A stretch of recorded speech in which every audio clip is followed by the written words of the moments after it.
Biology is not a science for knowledge. It is a science to feel you and your surrounding. तो प्यारे बच्चों, कैसे हैं आप? मैं अभिनव सिंह, आपका बायोलॉजी फैकल्टी, एक और करंट वीडियो लेकर आ गया हूँ। आज की वीडियो को स्टार्ट करने से पहले बच्चों, आपसे एक रिक्वेस्ट है। मेरे वीडियोस को जब भी देखो तो पूरा देखा करो, बिना स्किप किए पूरा वीडियोस देखा करो। बिकॉज मैं बहुत ही मेहनत से इस लॉकडाउन पीरियड में भी आप बच्चों के बेहतर के लिए जो भी वीडियोस लाता हूँ वो आपके लिए हमेशा से यूजफुल, फ्रूटफुल, एडुकेटिव और इंफॉर्मेटिव ही होते हैं। तो बच्चों, आइए वीडियो स्टार्ट करते हैं। Hello friends, in the previous video we have discussed already about the structure and function of stomach, which is an introductory video. In this video we have to discuss about the gastric glands. What are gastric glands? What is the role of gastric gland?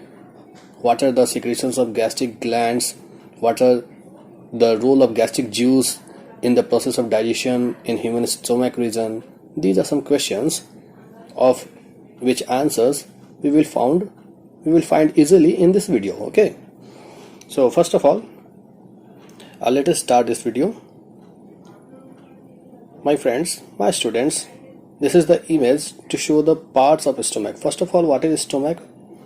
We know very well about the stomach, that stomach is a muscular J-shaped digestive organ which is almost about 12 inches in length, and its maximum width is about 6 inches, and of course it weighs about 2.5 ounces, that is 70 grams approximately. तो यहाँ बच्चों, यहाँ हमने ये stomach के introductory का जो session था, जो हमने चूँकि ऑलरेडी कंप्लीट कर रखा है, इसलिए यहाँ पर एक और चीज़ हम लोग थोड़ा सिलसिलेवार तरीके से हम लोग पढ़ने की कोशिश करेंगे। सबसे पहले अगर हम स्टोमक की बात करें तो स्टोमक हमारे बॉडी में कहाँ प्रेजेंट होता है? तो स्टोमक हमारे बॉडी में एब्डोमिनल कैविटी रीजन में प्रेजेंट होता है। एब्डोमिनल कैविटी कहाँ होगा? तो हमारे चेस्ट के नीचे का जो कैविटी होगा उसे एब्डोमिनल कैविटी कहेंगे। और इस एब्डोमिनल कैविटी में यह जो स्टोमक होता है, this stomach is present just between oesophagus and the smallest part of the small intestine which is known as duodenum. ठीक है, तो यह स्मॉल इंटेस्टाइन और एसोफेगस दोनों के बीच में प्रेजेंट होता है। यह जो स्टोमक होता है, अगर हम इस स्टोमक के स्ट्रक्चर की बात करें, अगर इसके पार्ट्स को डिस्कस करने से पहले अगर हम बात करें कि स्टोमक में आर्टरीज भी यहाँ से कनेक्टेड है और वेन्स भी कनेक्टेड होते हैं एक्चुअली। तो कौन कौन से आर्टरीज है जो यहाँ से कनेक्टेड होंगे? तो देखो, स्टोमक तक लेफ्ट गैस्ट्रिक आर्टरी के माध्यम से ब्लड पहुँचाया जाता है, और फिर स्टोमक से फिर वह जो ब्लड है वो फिर वेन्स के थ्रू बाकी बॉडी पार्ट्स में पहुँचाया जाएगा। ठीक है, तो इसका मतलब stomach is generally connected by some veins and arteries, and the name of the artery is left gastric artery, and the name of the vein is hepatic portal vein actually. Okay, we can also name the gastric vein.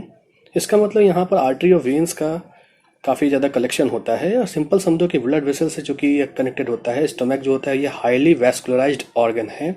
यहाँ पर blood supply है, यहाँ पर nerve supply है, almost ये सब चीज़ है यहाँ। ठीक है, अब अगर हम स्टोमक के पार्ट्स को थोड़ा सा समझने की कोशिश करें, जैसा कि हमने पिछले वीडियो में भी डिस्कस कर रखा है, तो थोड़ा एक बार हल्का सा रिवाइज कर लें। तो स्टोमक के पार्ट्स जनरली 4 पार्ट्स होते हैं। सबसे ऊपर का जो पार्ट होता है उसे कार्डिया कहते हैं, जो कि कार्डियक स्फिंक्चर या कार्डियो एसोफेजियल स्फिंक्चर या लोअर एसोफेजियल स्फिंक्चर से जुड़ा होता है। ठीक है, और ऊपर की तरफ से चूँकि यह जो स्टोमक का जो सबसे ऊपरी हिस्सा है इसे हम लोग ने कार्डिया कहा है, और यह जो कार्डिया रीजन है यह एक्चुअली में एसोफेगस से बोलस को रिसीव करता है। फिर उसके बाद का जो पार्ट आप स्टोमक का जो देख रहे हैं इसे हम लोग बोलते हैं fundus. This fundus is the main part. यह जो फंडस होता है यह स्टोमक का फूला हुआ हिस्सा होता है। यहाँ पर गैसेस भरे होते हैं, यहाँ पर एयर भरा होता है। ठीक है, और जो पैराइटल सेल्स होते हैं या जाइमोजन सेल्स होते हैं या कुछ अर्जेंटाफिन सेल्स होते हैं वो यहाँ पर प्रेजेंट होते हैं। हालांकि इन सारे सेल्स के बारे में हम लोग पढ़ेंगे, ये सब गैस्ट्रिक सेल्स हैं। ठीक है, तो इस तरह से ये फंडस रीजन जो है, फंडस रीजन एक्चुअली यह स्टोमक का मिडिल पार्ट होता है। फिर फंडस के नीचे का जो सबसे बड़ा सा हिस्सा जो स्टोमक आप देख रहे हो इसे बॉडी बोलते हैं, ठीक है। और यह जो इम्प्टी बॉडी है, अगर ऐसा हमने पहले से ही पढ़ रखा है कि स्टोमक जो है वो जब इम्प्टी कंडीशन में रहेगा तो उसमें काफ़ी सारे इनफोल्ड्स नज़र आते हैं, जिसे हम लोग रुगी कहते हैं या गैस्ट्रिक रुगी कहते हैं। ये जो रुगी होना भी बहुत ज़रूरी है, ठीक है। अब यह जो रुगी जो पाया जाता है या फिर स्टोमक के इस स्ट्रक्चर को जैसे ही हम देख रहे हैं तो बॉडी में आपको दो कर्वेचर्स नज़र आएंगे। एक इस बॉडी का जो कॉनकेव पार्ट होता है वहाँ पर लेसर कर्वेचर होता है, और इस बॉडी का जो कॉन्वेक्स पार्ट होता है वहाँ ग्रेटर कर्वेचर होता है, ठीक है, क्योंकि वहाँ कर्वेचर कर्व्स ज़्यादा होते हैं। अब देखो, ये जो बॉडी पार्ट है यहाँ पर एक्चुअली स्मूथ मसल्स होते हैं, इनमें स्मूथ मसल्स पाए जाते हैं। ये बहुत ही मस्कुलर पार्ट होता है। इसका काम क्या है, तो फूड को स्टोर करना, ठीक है। उसके बाद इसके इस स्टोमक के एंड पार्ट को जब हम देखते हैं तो उसे हम लोग पाइलोरिक कहते हैं। और यह जो पाइलोरिक है, इस पाइलोरिक रीजन में भी कुछ पार्ट्स होते हैं, जैसे वह पार्ट जो कि जिसके माध्यम से पाइलोरिक पार्ट जहाँ से स्टार्ट हो रहा है, यानी वह पार्ट जहाँ पर पाइलोरिक पार्ट और बॉडी पार्ट जहाँ ज्वाइंट हो रहा है उस पार्ट को हम लोग पाइलोरिक एंट्रम बोलते हैं। जबकि उसके अंदर का जो कैविटी है उसे हम लोग पाइलोरिक कैनाल बोलते हैं, और लास्ट जो पार्ट होता है उसे पाइलोरस बोलते हैं, ठीक है। यह जो पाइलोरिक है यह स्मॉल इंटेस्टाइन के डियोडेनम पार्ट से जुड़ा होता है एक वाल्व से, और उस वाल्व को हम लोग पाइलोरिक स्पिंक्चर बोलते हैं, ठीक है, जिसका काम है कि जो फूड एक बार इंटेस्टाइन में चला गया, डियोडेनम में चला गया, फिर वापस वो बैकफ्लो होकर फिर स्टोमक में एंट्री न ले, री एंट्री न ले, ठीक है। हालांकि ये सब चीज़ हम लोग पढ़ चुके हैं। अब हम लोग एक और चीज़ यहाँ पर जान लो, इस स्टोमक में 4 से 5 आवर तक, 4 से 5 घंटों तक फूड जो है स्टे कर सकता है, स्टोमक के बॉडी पार्ट में स्टोर रह सकता है, स्टे करता है। और लगभग ऐसा बताया जाता है कि यह जो स्टोमक के अंदर में स्टोमक के बॉडी का कैपेसिटी है कि ये कम से कम 4 लीटर फूड को आराम से इजीली ये स्टोर कर पाता है, ठीक है। हालांकि इस पूरे स्टोमक का जो वजन है, एक एवरेज वेट की अगर हम बात करें तो वो 2.5 ऑन्सेज होता है, जिसे हम ग्राम में कैलकुलेट करें तो ये लगभग 70 ग्राम्स होते हैं, ठीक है। अब यह जो स्टोमक है, इस स्टोमक रीजन की अगर हम लेयर्स की बात करें, स्टोमक वाल के लेयर्स की बात करें, तो जो स्टोमक वाल के जो लेयर्स होते हैं ये अब चूँकि पहले से ही जानते हैं कि जो भी एलिमेंट्री कैनाल है, एलिमेंट्री कैनाल के 4 डिफरेंट लेयर्स पाए जाते हैं, जिसमें आउटर मोस्ट लेयर सेरोसा या एडवेंटिशिया कहलाता है। उसके अंदर का जो लेयर होता है वो मस्कुलरिस कहलाता है, जो कि मसल्स से भरा होता है, जिसमें मसल्स प्रेजेंट होते हैं। फिर उसके अंदर का लेयर सब म्यूकोसा कहलाता है, और सबसे इनर मोस्ट लेयर जो होता है वो म्यूकोसा कहलाता है, ठीक है। तो ऑब्वियस बात है ये सारे लेयर्स भी यहाँ पर स्टोमक वाल्स में यहाँ पर प्रेजेंट होंगे। अगर हम यहाँ पर स्टोमक के वॉल लेयर्स की अगर बात करें, अगर हम स्टोमक के मेम्ब्रेन्स की बात करते हैं यहाँ पर, तो हम यहाँ गौर कर सकते हैं कि ये जो स्टोमक है इसका सबसे आउटर मोस्ट मेम्ब्रेन क्या कहलाएगा, इसे हम सेरोसा कहेंगे या एडवेंटिशिया कहेंगे। इसका काम क्या होगा, ये स्टोमक के वाल को प्रोटेक्ट करेगा, क्योंकि ये फाइब्रस होता है इसलिए स्टोमक के वाल को इजीली वो प्रोटेक्ट करता है, ठीक है। फिर इसके नीचे का जो पार्ट है उसे हम लोग मस्कुलरिस कहते हैं, या मस्कुलरिस प्रोप्रिया एक्सटर्ना कहते हैं, या फिर मस्कुलरिस एक्सटर्ना कहते हैं, ठीक है।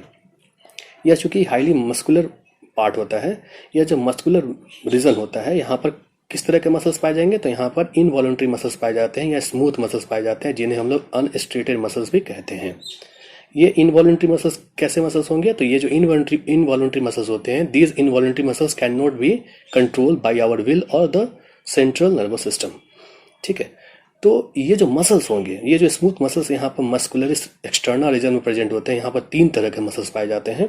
सबसे अंदर की ओर ऑब्लिक मसल्स होता है, ठीक है, उसके और बीच में सर्कुलर मसल्स होते हैं, और सबसे ऊपरी हिस्से में लॉन्गिट्यूडिनल मसल्स होते हैं, ठीक है। तो यहाँ पर यह समझ में आया कि these are 3 different muscles present in the muscularis externa layer of stomach, ठीक है। अब ये मस्कुलरिस एक्सटर्ना में हमने जाना कि सबसे अंदर का लेयर कहलाया कौन सा मसल से बना है, कौन से स्मूथ मसल से बना है, तो उसे हम लोग बोलते हैं ऑब्लिक मसल, क्योंकि तिरछा आप यहाँ शेप में देख सकते हैं, आप यहाँ इमेज में देख सकते हो, ये हल्का तिरछा होता है, इसलिए ये ऑब्लिक मसल है। फिर बीच वाला जो मसल का लेयर आपको दिख रहा है वो सर्कुलर है, इसलिए उसे सर्कुलर मसल्स बोला। और सबसे बाहरी यानी ऊपर की ओर आपको जो मसल्स दिख रहे हैं वो लॉन्गिट्यूडनल होते हैं, इसलिए लॉन्गिट्यूडनल मसल्स कहेंगे उसको, ठीक है। ये लॉन्गिट्यूडनल लेयर्स होते हैं। तो इस तरह से मसल्स के ये स्मूथ मसल्स के तीनों लेयर्स प्रेजेंट होते हैं मस्कुलरिस एक्सटर्ना पार्ट में, ठीक है। अब हम यहाँ थर्ड लेयर की अगर बात कर रहे हैं तो स्टोमक रीजन में जो थर्ड लेयर होता है, यहाँ पर थर्ड लेयर के रूप में क्या प्रेजेंट होगा, सब म्यूकोसा, ठीक है।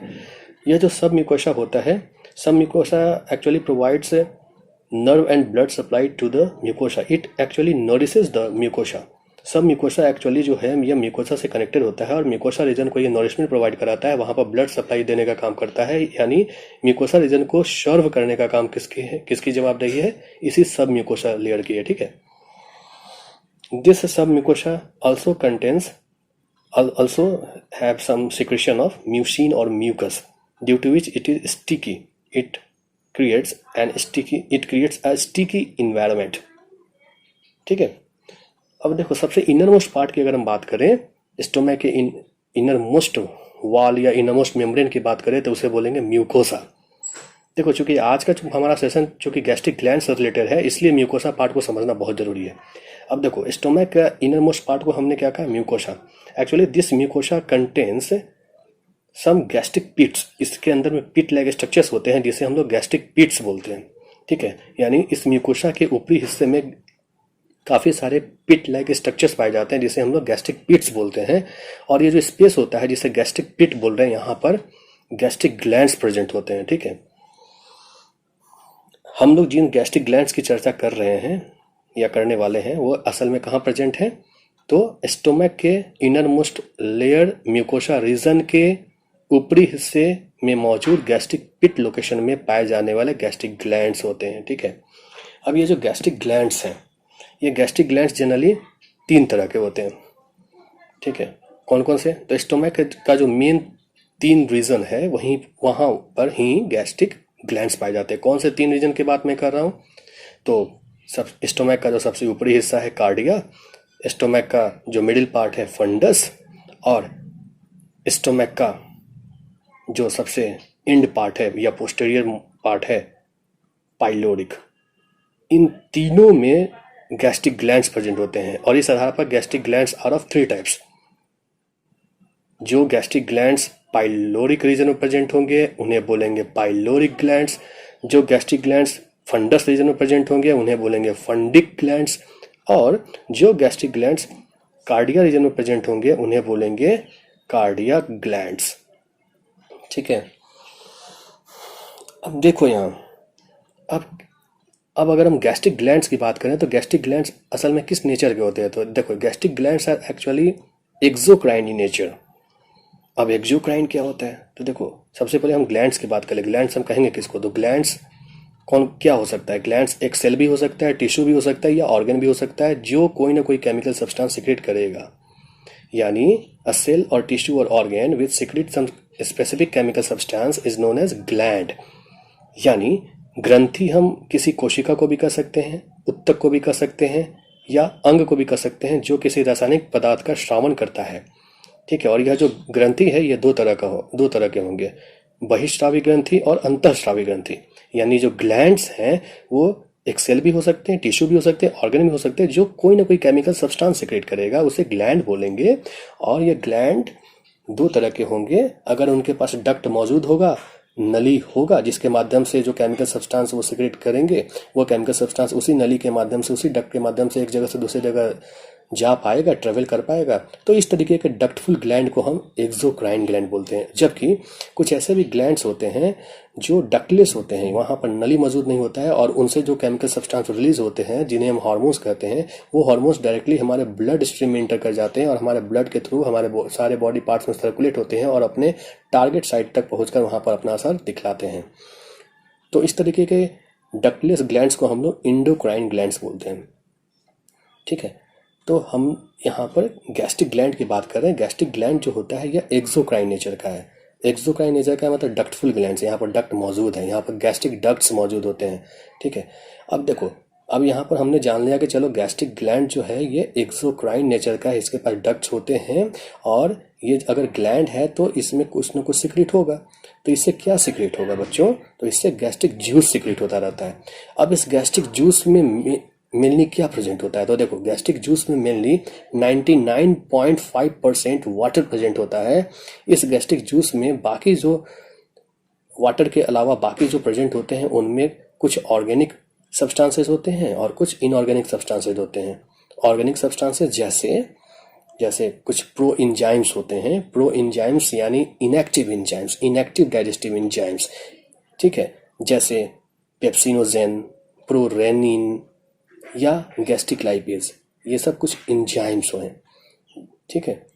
इसके अलावा और भी कुछ उस गैस्ट्रिक जूस में पाए जाएंगे, जैसे म्यूकस पाया जाएगा, हाइड्रोक्लोरिक एसिड पाया जाएगा, इलेक्ट्रोलाइट्स पाए जाएंगे, कुछ मिनरल्स पाए जाएंगे जैसे sodium, potassium, calcium, chloride, iron, ठीक है, ये सब।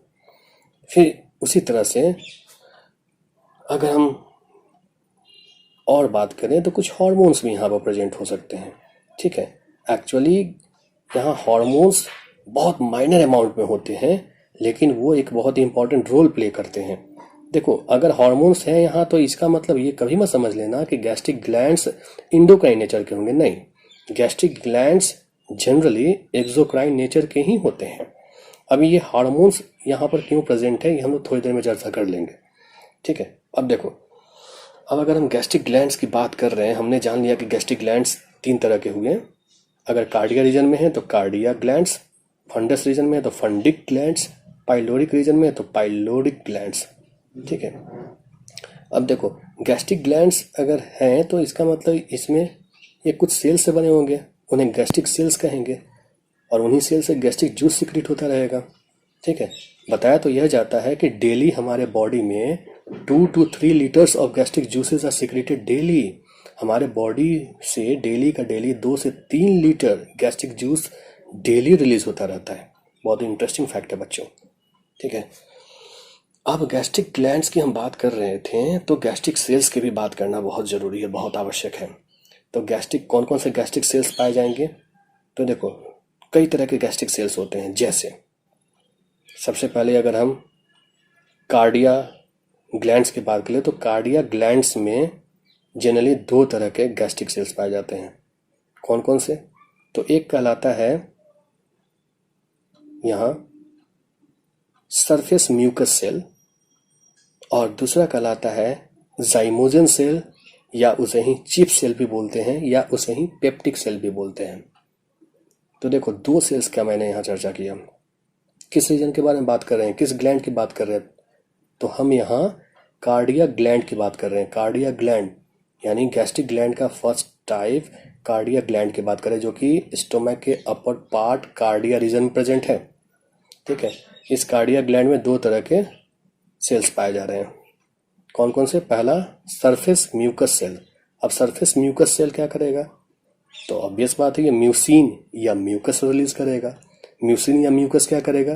तो इस कार्डिया रीजन को लुब्रिकेट करता रहेगा, इसमें चिपचिपापन, लसलसापन बना कर रखेगा, ताकि जो बोलस एसोफेगस से इस स्टमक में एंट्री ले रहा है इस कार्डिया के थ्रू, इजीली वो आराम से वो इंटर कर पाए, ठीक है। अब यहाँ पर बात यह है कि ठीक है, ये तो बात समझ में आ गया कि म्यूकस सेल, यहाँ सरफेस म्यूकस सेल का क्या काम है कार्डिया रीजन में, कार्डिया ग्लैंड्स में। अब कार्डिया ग्लैंड्स में इस म्यूकस सेल से सिक्रेट हुए म्यूकस का एक और काम है। क्या? तो this mucus also prevents from the excessive harmful effect of inner muscular wall from HCl, यानी हाइड्रोक्लोरिक एसिड के हार्मफुल इफेक्ट से बचाने में इस स्टोमक के इनर मस्कुलर वॉल को HCl के हार्मफुल इफेक्ट से बचाने में इस म्यूकस का अहम योगदान है। अब हाइड्रोक्लोरिक एसिड की बात हम क्यों कर रहे हैं? तो देखो, स्टोमक रीजन में हम लोग जब फंडिक ग्लैंड की अब कुछ देर में बात करेंगे, तो वहाँ फंडिक ग्लैंड में वहाँ पर एक पेराइटल सेल पाया जाता है। उस पेराइटल सेल से HCl रिलीज होता रहता है, HCl सिक्रेट होता रहता है। और पता है हाइड्रोक्लोरिक एसिड स्ट्रॉन्ग एसिड होता है। अब सोचो स्ट्रॉन्ग एसिड कहीं ये स्टोमक के इनर मस्कुलर वाल को बर्न कर देगा, जला देगा ना, ध्वस्त कर सकता है ना। तो इसलिए उससे बचाव के लिए म्यूकस एक्सेसिवली रिलीज यहाँ से होता रहता है, ठीक है, ताकि HCl का प्रभाव ये रोक पाए, अपने चिपचिपेपन से उसको ये न्यूट्रलाइज कर पाए, ठीक है। फिर उसके बाद अगर हम और एक और सेल की हम यहाँ पर बात कर रहे थे, जो कि इस कार्डिया रीजन में प्रेजेंट होता है, कार्डिया ग्लैंड में प्रेजेंट होता है, और उस सेल को हमने बोला था जाइमोजन सेल या चीफ सेल या पेप्टिक सेल।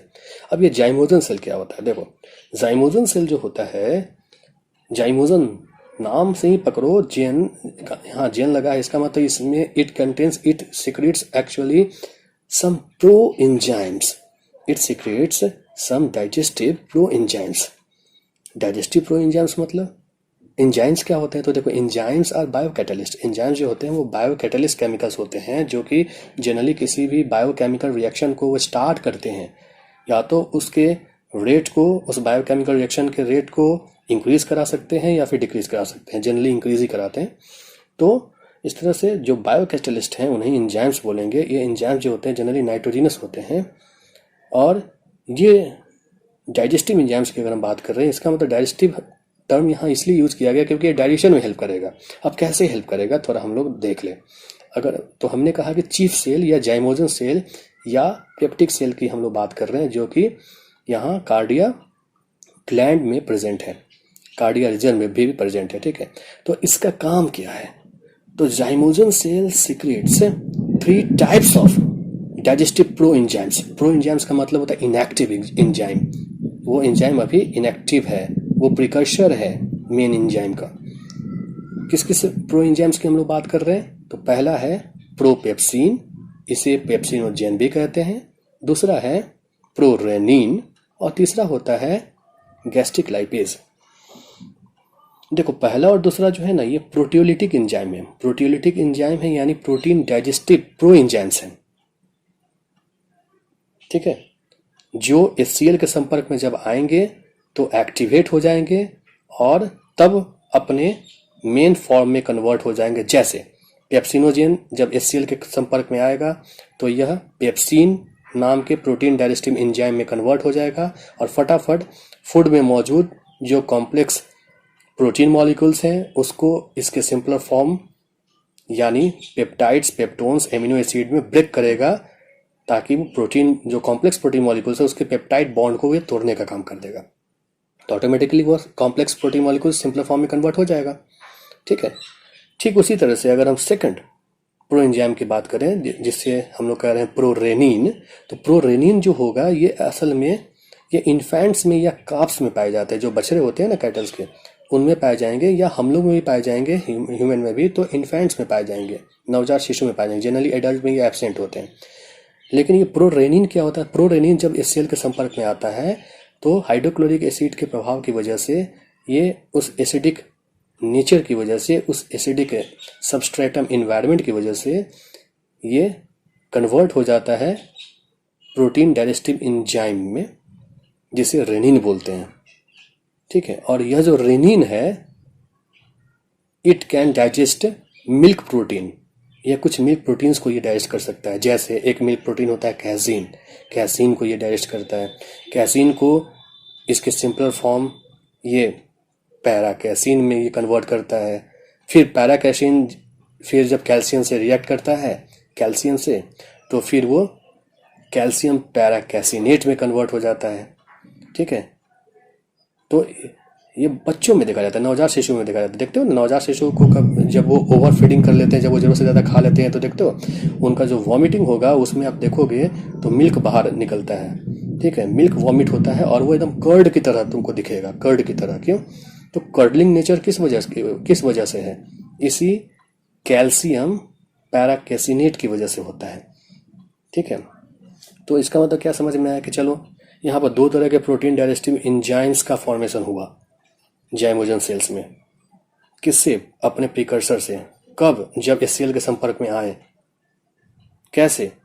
तो जैसे pepsinogen when comes in contact with HCl, then it is converted into pepsin, and pepsin is the protein digestive enzyme which breaks the peptide bonds of the complex protein molecules, and then complex protein molecules are broken down into its simpler form like peptodes, proteases, amino acids, etc. ठीक है. Whereas the another proenzyme is generally present in an infant human, which is known as prorenin, and this prorenin is converted into renin when it comes in contact with the HCl, and this renin is actually a protein digestive enzyme which digests milk protein casein. Then after, the casein is converted into its simpler form para-casein, and when it reacts with calcium, then it is converted into calcium para-caseinate, due to which some curdlings of the milk occurs inside an infant human. ठीक है. तो इस तरीके से बच्चों में ये curdling nature automatically इस कैल्शियम पैराकैजिनेट की वजह से देखा जाता है. ठीक है. लेकिन इन्फेंट में ही, एडल्ट में जनरली प्रोरेनिन एब्सेंट होगा, तो रेनिन ही नहीं बनेगा. उसी तरह से थर्ड डाइजेस्टिव एंजाइम जो कि ज़ाइमोजन सेल से सिक्रेट हो रहा था, उसे हमने कहा था गैस्ट्रिक लाइपेज. अब देखो, गैस्ट्रिक लाइपेज जो होता है ना, gastric lipase is actually a lipid digestive enzyme, fat digestive enzyme. ठीक है. लेकिन एक्चुअली यह एक माइल्ड फैट डाइजेस्टिव एंजाइम होता है. क्यों? यहाँ पर ये पूरी तरीके से फैट मॉलिक्यूल्स का डाइजेशन नहीं करा पाता है. फैट डाइजेस्टिव एंजाइम होता तो जरूर है, लेकिन ये पूरी तरीके से कॉम्प्लेक्स फैट मॉलिक्यूल्स को उसके सिंपलर फॉर्म फैटी एसिड या ट्राइग्लिसराइड्स या मोनोग्लिसराइड्स में कंप्लीटली कन्वर्ट नहीं करा पाता है. ठीक है. और कराता भी है तो बहुत जरा सा ही. क्यों? ऐसा क्यों? इसीलिए क्योंकि इस गैस्ट्रिक लाइपेज को काम करने के लिए, एक्टिवली काम करने के लिए जो पीएच मीडियम चाहिए वो 4.5 का कम से कम चाहिए. और स्टोमक रीजन में चूंकि अभी हम लोग चर्चा कर रहे थे ना कि HCl वहां सिक्रेट होता है, HCl स्ट्रॉन्ग एसिड होता है, तो उस HCl स्ट्रॉन्ग एसिड का पीएच वैल्यू 1.3 से लेकर 2.5 तक के रेंज में होता है. तो 4.5 का पीएच मीडियम कैसे स्टोमक रीजन में मेंटेन हो पाएगा? इसीलिए चूंकि स्टोमक रीजन में लो पीएच होता है, उसकी वजह से यहाँ पर यह गैस्ट्रिक लाइपेज नाम का फैट डाइजेस्टिव एंजाइम सीक्रेट होने के बावजूद भी फैट का ये डाइजेशन नहीं करा पाता है, और ये पूरी तरीके से एक्टिवेट ही नहीं हो पाता है. ये अपना पूरी तरीके से ये काम ही नहीं कर पाता है. ठीक है. तो इस तरह से ये समझ में आया कि अच्छा, स्टोमक रीजन में असल में सिर्फ फूड में मौजूद किस न्यूट्रिएंट का डाइजेशन हो पाता है? तो प्रोटीन का ही डाइजेशन हो पाता है, जिसमें सबसे इंपॉर्टेंटली प्रोटीन का डाइजेशन किसने किया था? पेप्सिन ने किया था. कब किया था? जब प्रोपेप्सिन पेप्सिन में कन्वर्ट हुआ था. किसकी वजह से प्रोपेप्सिन पेप्सिन में कन्वर्ट होता है? तो HCl की वजह से. तो HCl का बहुत इंपॉर्टेंट रोल होता है. तो यहाँ पर जो कुछ भी हम अभी पढ़ रहे थे, ये कार्डिया ग्लैंड्स के बारे में जाना था, जो कि स्टोमक के अपर पार्ट कार्डिया रीजन में प्रेजेंट होता है. ठीक इसी तरह से अगर हम पाइलोरिक रीजन की बात करें, तो पाइलोरिक, वहां पर पाइलोरिक गैस्ट्रिक ग्लैंड होंगे, पाइलोरिक ग्लैंड होंगे, और वहां पर भी सरफेस म्यूकस सेल ही से प्रेजेंट होता है. अब सरफेस म्यूकस सेल वही म्यूकस सेल है जो कि कहाँ पर पाया जा रहा था? कार्डिया ग्लैंड्स में भी पाए जा रहे थे. तो पाइलोरिक रीजन में भी वो यही काम करेगा. क्या काम करेगा? तो पाइलोरिक रीजन में वह लुब्रिकेसी को मेंटेन करेगा, लुब्रिकेटिंग बिहेवियर को मेंटेन करेगा, ताकि फूड जो कि इतना कार्डिया से फंडस से बॉडी से फिर पाइलोरिक रीजन तक अगर फूड जो आया है वह एसिडिक फूड होगा, काइम होगा. ठीक है. काइम क्या होता है थोड़ी देर में हम लोग समझ लेंगे. तो वहां पर जो एसिडिक फूड जो उस पाइलोरिक रीजन तक आया है, तो उसके बाद वो फिर कहाँ जाएगा? स्मॉल इंटेस्टाइन के स्मॉलेस्ट पार्ट डिओडेनम में जाएगा आगे ट्रेवल करके. ठीक है. तो इसीलिए उस फूड को लुब्रिकेट करना भी जरूरी होता है, उस फूड में मॉइस्चर लेवल को मेंटेन करना जरूरी होता है. तो यह मॉइस्चर लेवल या लुब्रिकेटिंग नेचर किसकी वजह से वहां मेंटेन होता है? म्यूकस की वजह से, म्यूसिन सिक्रीशन की वजह से वहां मेंटेन होता है, जो कि उस सरफेस म्यूकस सेल से सिक्रीट होता रहता है. ठीक है. तो इस तरीके से यहाँ पर इस पाइलोरिक रीजन में बस सिर्फ सरफेस म्यूकस सेल ही प्रेजेंट होते हैं गैस्ट्रिक ग्लैंड रीजन में. ठीक है. तो पाइलोरिक ग्लैंड के बारे में यहाँ पर हमने चर्चा किया. और एक चीज और जान लो, इसी पाइलोरिक रीजन में जब एक बैक्टीरियम हेलिकोबैक्टर पाइलोरी का जब इन्फेक्शन हो जाता है, तो यहाँ पर एक इन्फेक्शियस डिजीज कॉज होता है, यहाँ पर एक communicable gastro intestinal disease cause होता है, जो न सिर्फ इस स्टोमक के पाइलोरिक रीजन को बल्कि आगे वाले स्मॉल इंटेस्टाइन के रीजन डियोडेनम को भी इन्फेक्टेड कर देता है, उसको भी इन्फ्लामेट कर देता है, उसको भी स्वेल करा देता है, उसमें भी ब्लीडिंग कॉज करा देता है। और इस तरह के डिजीज को बोलते हैं पेप्टिक अल्सर या गैस्ट्राइटिस अल्सर। जिस गैस्ट्राइटिस अल्सर के बारे में 2 ऑस्ट्रेलियन रिसर्चर्स ने हमें 1982 में बताया था, और इन दोनों का नाम था बैरी मार्शल एंड रॉबिन वॉरेन।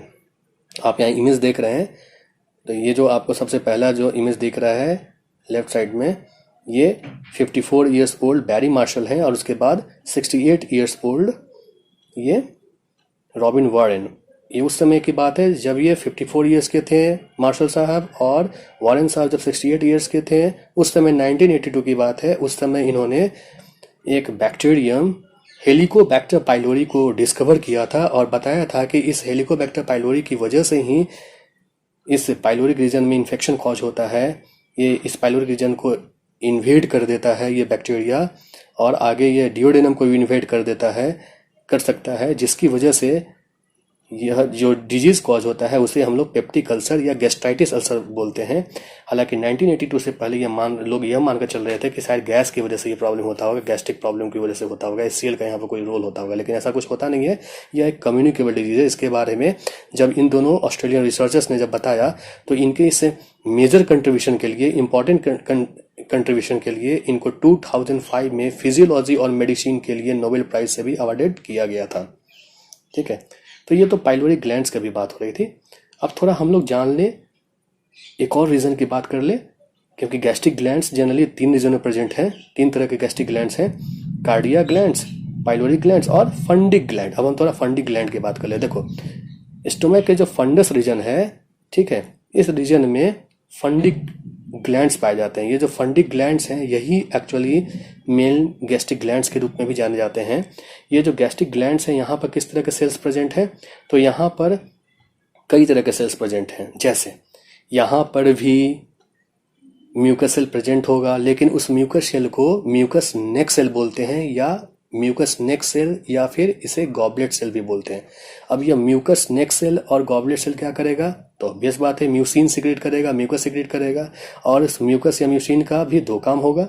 देखो, कहीं भी म्यूकस या म्यूसिन सिक्रेट हो रहा है, चाहे पाइलोरिक ग्लैंड में हो रहा हो, चाहे कार्डिया ग्लैंड में हो रहा हो, या फंडिक ग्लैंड में हो रहा हो, इन तीनों रीजन में जहां भी हो रहा है म्यूकस सिक्रेट, वो 2 काम करेगा। पहला, लुब्रिकेटिंग नेचर को मेंटेन रखेगा। दूसरा, ये स्टोमक से सिक्रेट होने वाले जो HCl है, हाइड्रोक्लोरिक एसिड, जो स्ट्रॉन्ग एसिड है, उसके हार्मफुल एक्सेसिव इफेक्ट से स्टोमक के इनर मस्कुलर वॉल को बचाएगा।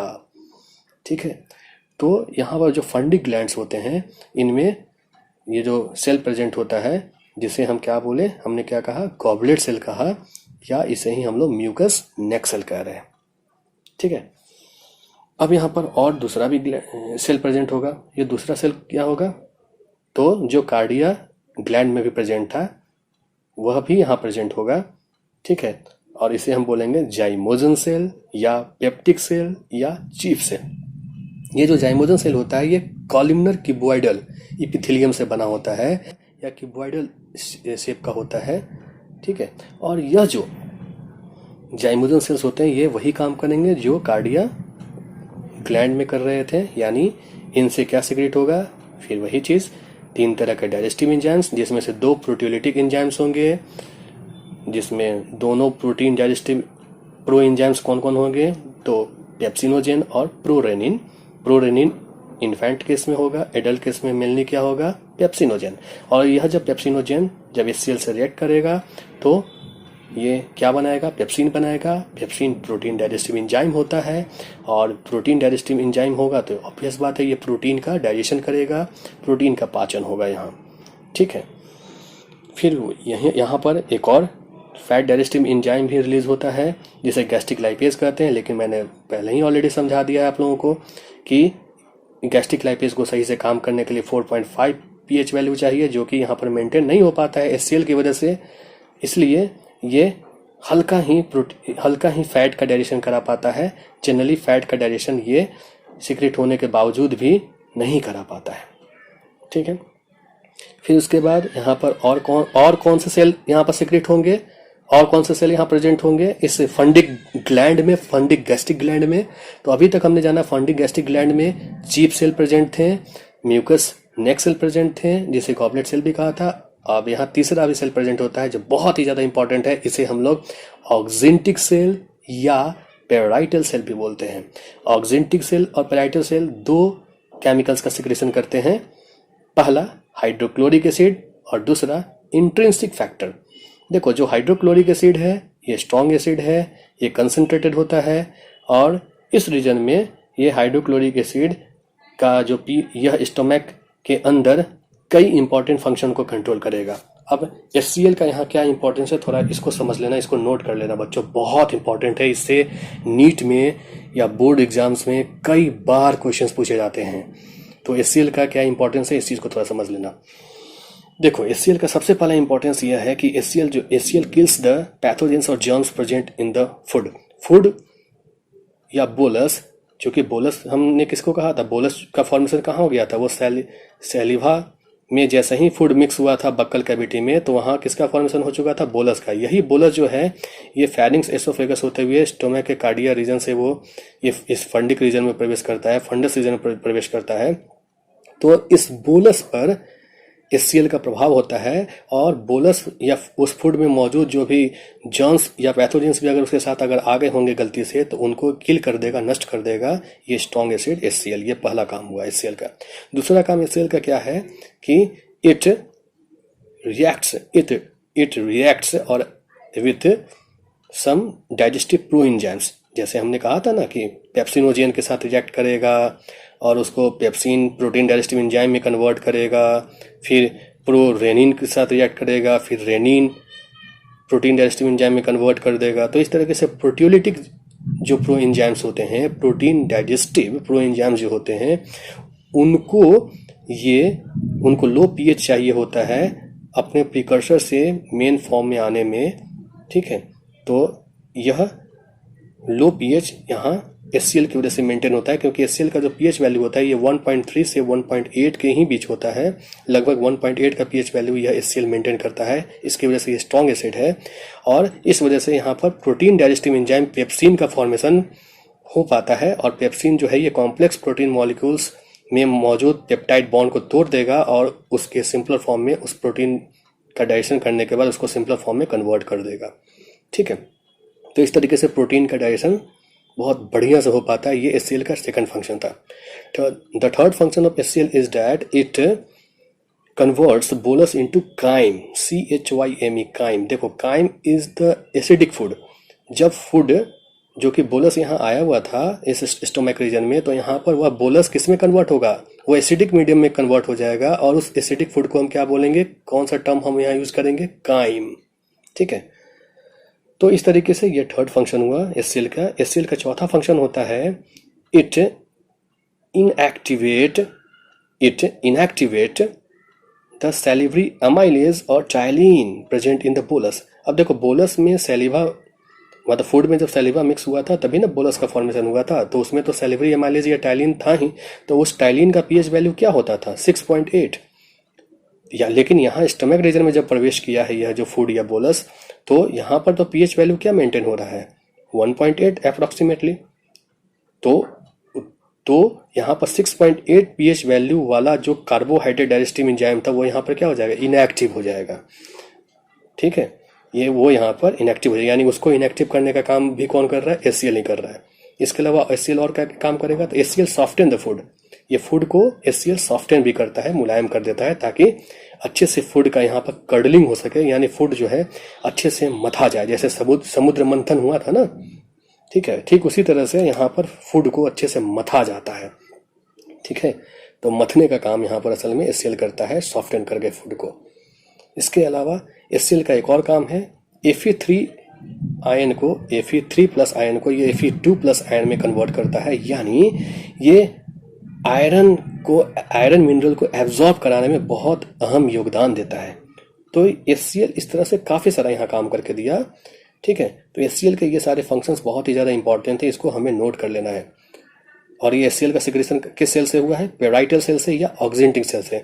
अब इस ऑक्जेंटिक सेल या पेराइटल सेल से एक और चीज का सिक्रेशन होता है जिसे हमने बोला इंट्रिंसिक फैक्टर।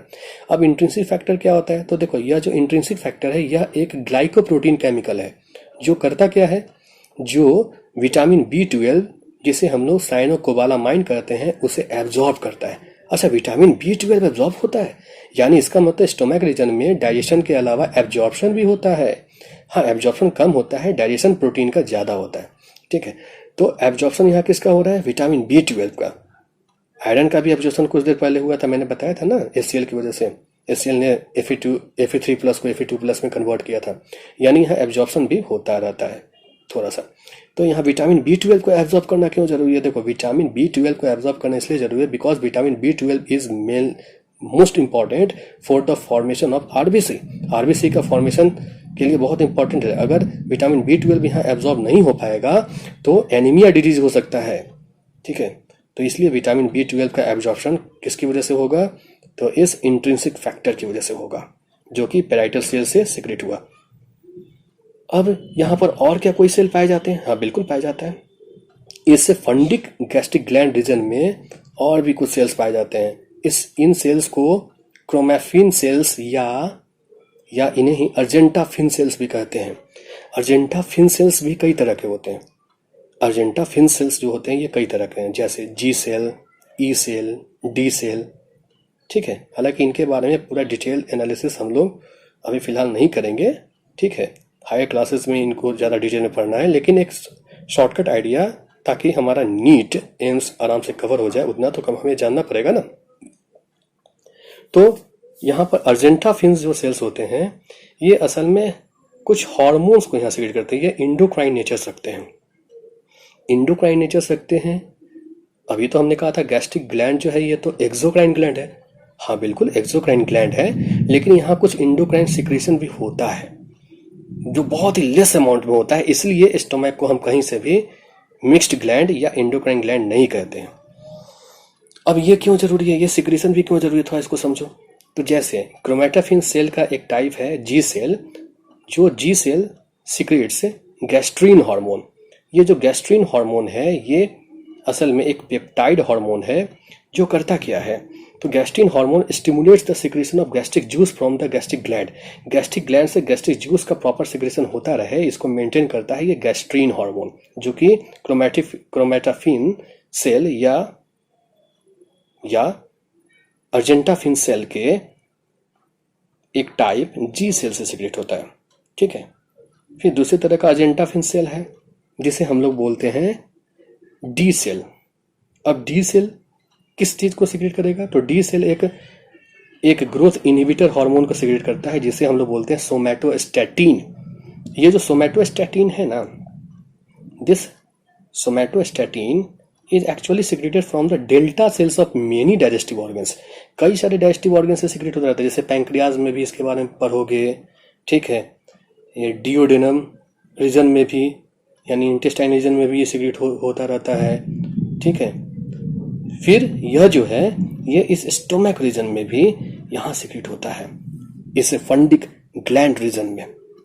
ठीक है, और किस सेल से सिक्रेट होता है, तो अर्जेंटाफिन सेल से। अर्जेंटाफिन सेल के किस टाइप से, D सेल टाइप से।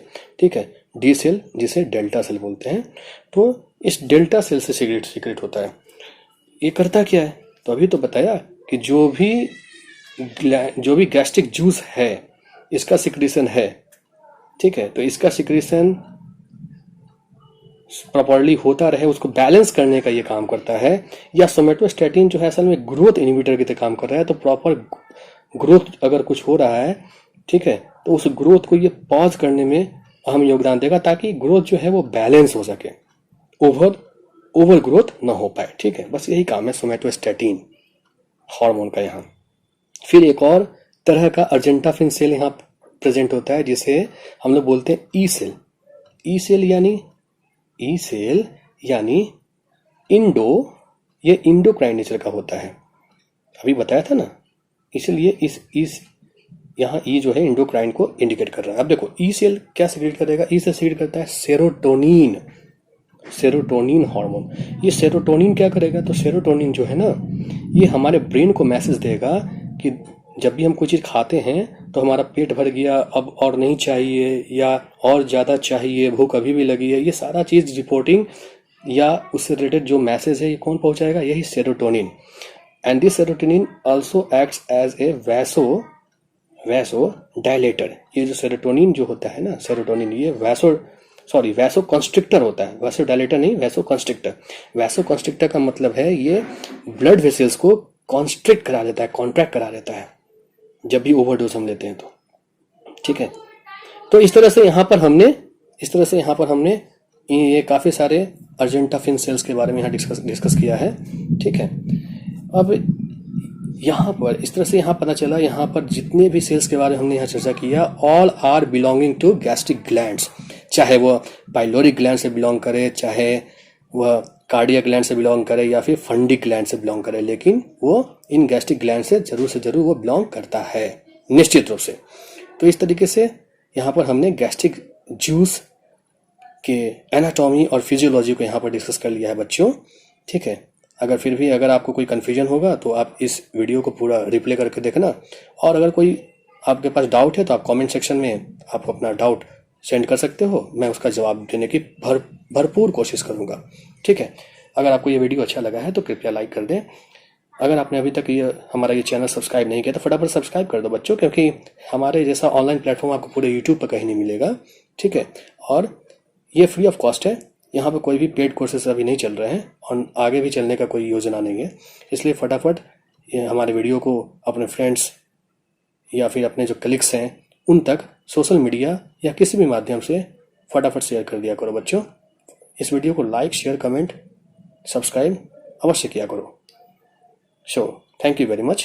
Thanks a lot. God bless you. Stay home, stay safe बच्चों. In the next video, we will discuss about some other parts of human digestive